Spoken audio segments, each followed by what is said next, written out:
ठीक है विजय जी, अभी तो चुनाव दूर है लेकिन उससे पहले की हलचल यहाँ मची हुई है। अब आपका जो देखने का नजरिया होता है, चूंकि अभी मयूर भाई से बात हो रही थी, वो यहीं से देख रहे हैं, आप इस चीज़ को दिल्ली से देख रहे हैं, लेकिन राजनीति वही, देश वही, लोग वही। महाराष्ट्र की जहाँ तक बात है तो अब महायुति महाविकास, अभी महायुति पे सवाल हो गया, लेकिन महाविकास अघाड़ी की बात कहूँ कि चाहे वो दावा आ गया कांग्रेस की तरफ से कि मुख्यमंत्री तो हमारा होगा या हम सारी सीटों पे उतारेंगे, उद्धव साहब भी फिर उसके ऊपर कुछ कह रहे हैं। अब जो पार्टी लग रही है कि ज़्यादा बेहतर परिस्थितियों में है, स्थितियों में है, इसी राज्यसभा के चुनाव में, जैसे अभी मैंने मयूर जी से कहा कि लोकसभा राज्यसभा में अलग अलग मानसिकता रहती है, तो क्या जो एडवांटेज हमें पहले लोकसभा में वहाँ दिखाई दिया, इन्हीं परिस्थितियों में अब वही एडवांटेज राज्य के चुनाव में दिखाई देगा या फिर एक अलग थॉट होगा वोटर का? जी विपिन भाई नमस्कार। मयूर जी वहां पर बैठे हुए मुंबई में, तो उनकी बात पर तो ज्यादा वजन होना ही चाहिए। वहां से देख रहे सीधे सीधे ग्राउंड जीरो से, तो हम ग्राउंड जीरो पर भरोसा करते हैं।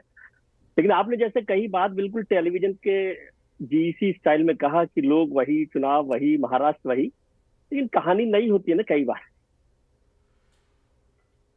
सीरियल्स में कैरेक्टर्स वही होते हैं, लेकिन कहानियों में ट्विस्ट आ जाता है बहुत बार। और महाराष्ट्र का चुनाव तो इतना इंटरेस्टिंग है कि यहाँ चुनावों में कौन पार्टी जीतेगी नहीं पता, लेकिन 6 चीफ मिनिस्टर अभी तय है। 3 महायुति की तरफ से तय है कि 3 लोग तैयार हैं जो बनना चाहते हैं चीफ मिनिस्टर, जो है महाविकास अघाड़ी की तरफ से। तो 6 चीफ मिनिस्टर के स्टेट वाले चुनाव तो बहुत इंटरेस्टिंग होंगे कि किस तरह से होना है, क्या होना है, अब कौन सी पार्टी का चीफ मिनिस्टर सबसे ज्यादा ताकतवर हो सकता है। लेकिन मोटे तौर पर अभी यदि लोकसभा चुनावों को देखें तो कांग्रेस और भारतीय जनता पार्टी 2 सबसे बड़ी पार्टी है जिनका है। लेकिन यदि विधानसभा चुनावों में देखें तो वो ही दोनों पार्टियों के अलावा जो 4 हिस्से हैं 2 पार्टियों के, एनसीपी और शिवसेना की, उनकी जो उम्मीदवारी है, उनकी जो दावेदारी है, उनका जो वजन है वो ज्यादा है। सीट कितनी ज्यादा किसको मिलेगी, हो सकता है बीजेपी को सबसे ज्यादा सीट मिले, महाविकास अघाड़ी में कांग्रेस को ज्यादा मिले, वो अलग इशू है। लेकिन ये इलेक्शन यदि महाराष्ट्र में विधानसभा के नतीजे से देखें तो एक तरफ शिंदे वर्सेस उद्धव ठाकरे के चुनाव के तौर पर मैं देखता हूं।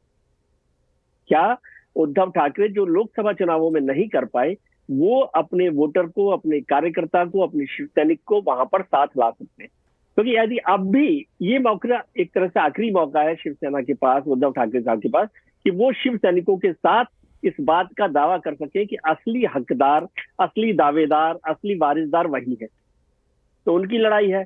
और शिंदे साहब को तो नौकरी बचानी है महायुति में, तो उनको सबसे ज्यादा अच्छा परफॉर्म करना ही पड़ेगा कि वो किस तरह से परफॉर्म कर रहे हैं। अब क्या भारतीय जनता पार्टी में ये तय हुआ है कि शिंदे साहब के नेतृत्व में ही अगला चुनाव लड़ेंगे और जीतेंगे, तो फिर शिंदे साहब ही बनेंगे? इस पर बहुत सारी बैठक हो रही है अभी, जैसे नागपुर का जिक्र भी किया गया, तो वो एक मुद्दा हो सकता है। क्या अजीत पवार साहब के सपनों को आप कभी पूरा नहीं होने देंगे? या शरद पवार साहब, जिन्हें हम लोग राजनीति का महागुरु मानते हैं, वो कोई और खेल खेलना चाहते हैं? कांग्रेस में क्या नाना पटोले नहीं तो पृथ्वीराज चौहान या कुछ और लोग हैं जिनके सपने अभी देखना बाकी रह गए हैं? तो ये सारे मुद्दे तो है ही। लेकिन एक चुनाव तो ये तय करेगा, भले ही लोकसभा में नहीं हुआ, लेकिन विधानसभा में तय होगा कि शिवसेना की असली पार्टी या शिवसेना के असली नायक, हीरो, लीडर कौन है? उद्धव ठाकरे है या एकनाथ शिंदे है? यदि उद्धव ठाकरे इस बार भी अच्छा परफॉर्म नहीं कर पाते तो उनके लिए आगे के लिए सरवाइव करना थोड़ा मुश्किल हो जाएगा। अब शिंदे साहब की लड़ाई उद्धव ठाकरे से तो ज्यादा नहीं है, बीजेपी से ज्यादा चल रही है इस समय कि उनको कितनी ज्यादा सीटें मिल पाए। क्या वो इस सीटों की लड़ाई में जीत सकते हैं भारतीय जनता पार्टी से? ये उनकी एक्सरसाइज वहां पर हो रही है। कांग्रेस की एक्सरसाइज भी यही हो रही है कि उद्धव ठाकरे के साथ वो ज्यादा से ज्यादा सीटें हासिल कर लें। लेकिन अंडरस्टैंडिंग मुझे जो लगता है महाविकास अघाड़ी में उद्धव ठाकरे के साथ है कि यदि सरकार बनती है तो चीफ मिनिस्टर वहां होंगे। महायुति में कौन चीफ मिनिस्टर होगा, ये थोड़ा अभी मुश्किल है, क्योंकि अब देवेंद्र फडणवीस साहब को आपने चीफ मिनिस्टर से डिप्टी चीफ मिनिस्टर बनाकर 4 साल चला दिया, तो क्या अब भी उनको वहीं रखना चाहते हैं? क्या भारतीय जनता पार्टी देवेंद्र फडणवीस साहब को दिल्ली भेजने का फैसला कर चुकी है? ऐसी बहुत सारी चीजें, उसके बाद जनता तय करेगी कि क्या उसका मानस है, क्या वो कैसे इस कहानी में। इसलिए मैंने कहा कि लोग वही है, चुनाव वही है, राज्य वही है, लेकिन कहानी नई हो सकती है, ट्विस्ट मिल सकता है। अब वो ट्विस्ट क्या होगा, इसको लोकसभा चुनावों की तरह से ही हम देखें, ऐसा मैं नहीं मानता। ये ब्रेक के बाद क्या होगा, मतलब इसको ब्रेक ही मान लें, अभी एक पॉलिटिकल ब्रेक चल रहा है, अब विधानसभा चुनावों के बाद आप तो हमेशा बॉम्बे में रहते हैं, तो नया ट्विस्ट देते हैं ब्रेक के बाद कहानी में। जी जी, नहीं नहीं, बड़ा इंटरेस्टिंग तरीके से आपने बताया कि कैसे इसको देखें और क्या कहानी को कैसे पढ़ें।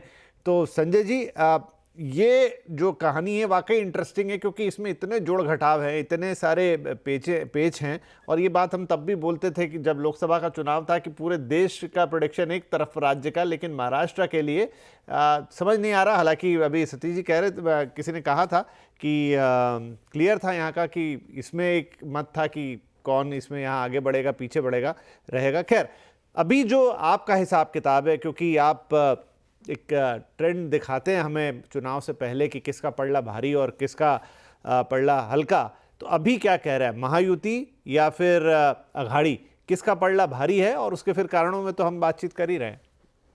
नहीं, निश्चित रूप से मुझे लगता है कि महाराष्ट्र विकास अघाड़ी का पलड़ा भारी है।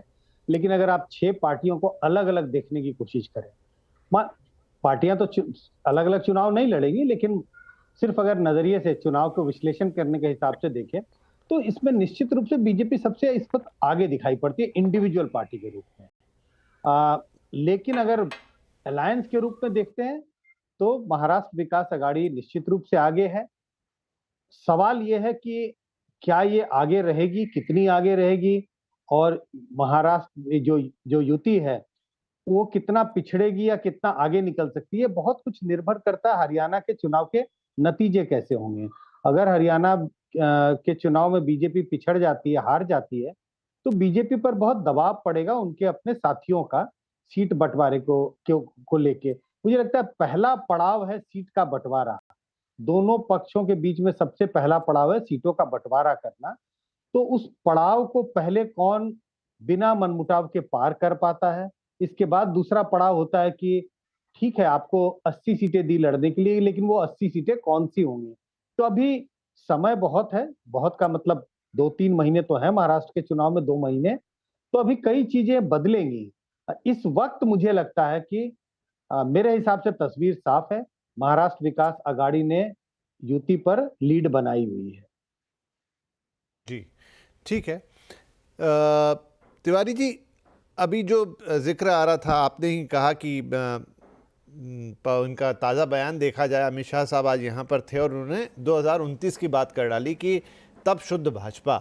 क्या आपको लगता है कि उनके इस बयान से, जैसे आपने कहा अभी की प्रतिक्रिया तो हाथों हाथ आ गई, मतलब देखिए अगर शाह जी कोई बयान दे रहे हैं तो सोच समझ के दे रहे हैं, उन्हें पता है कि इसके मायने क्या होंगे, इसको कौन कैसे लेगा, इसके पीछे संदेश क्या छुपा हुआ है?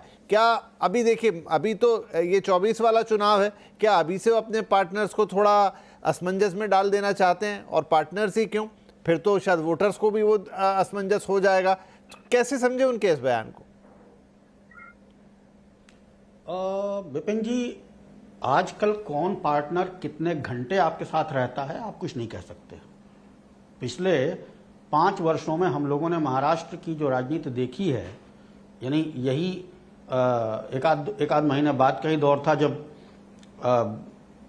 चुनाव के परिणाम आने से ठीक एक दिन पहले एक ही मंच पर मयूर भी रहे होंगे शायद, वहाँ वाई चौहान के सामने एक महिला मंडल का हॉल है, वहाँ उद्धव ठाकरे, देवेंद्र फडणवीस, संजय राउत, आदित्य ठाकरे सब एक साथ बैठे हुए थे और बार बार पूछा गया वहाँ पर कि क्या शिवसेना की तरफ से भी मुख्यमंत्री पद की दावेदारी की जा रही है। उस समय शिवसेना की तरफ से कुछ नहीं कहा गया, बिल्कुल साइलेंट रहा गया। इतना बढ़िया माहौल था कि पूछिए नहीं।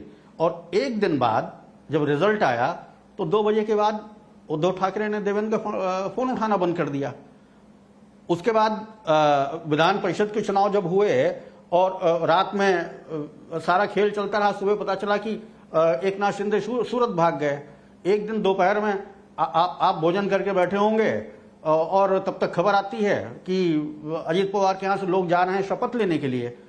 कौन पार्टनर किसके साथ कितने घंटे रहेगा कुछ नहीं कह सकते। और ये आज की बात नहीं है, आज वो नेता है नहीं, कह नहीं सकता उसमें कि किस तरह प्रूव किया जाएगा।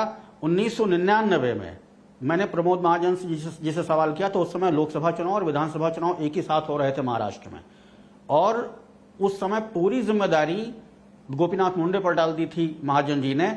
तो एक बार कहीं मिल गए, मुझे बाहर कहीं मिल गए, अयोध्या में वहां में टकरा गए वो।